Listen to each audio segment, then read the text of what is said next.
Alright guys, let's talk about what 驴友 means in Chinese. 小张今天跟你一起爬山，玩得真开心。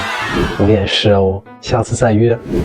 小张啊，我在想啊，我俩都约会了好几次，是不是？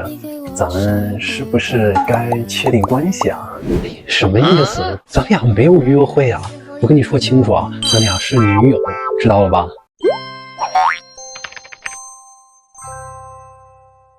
驴友 sounds very similar to 旅游 in Chinese.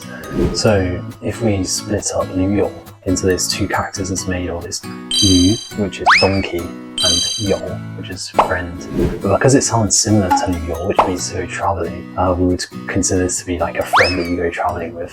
行了，我不跟你们说了，我已经约上了我好几个驴友，他们要跟我一块儿去苏格兰旅游。Anyone else want to be my 驴友？What does tortoise speed mean in Chinese? 龟速。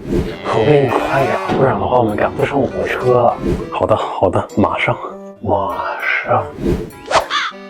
你怎么这么龟速啊？好慢呀！你说谁呢？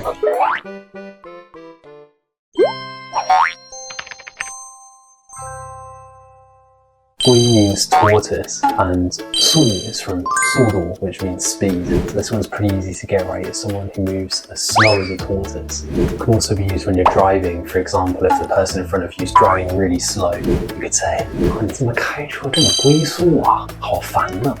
Don't be that person who holds everyone up because of your 龟速.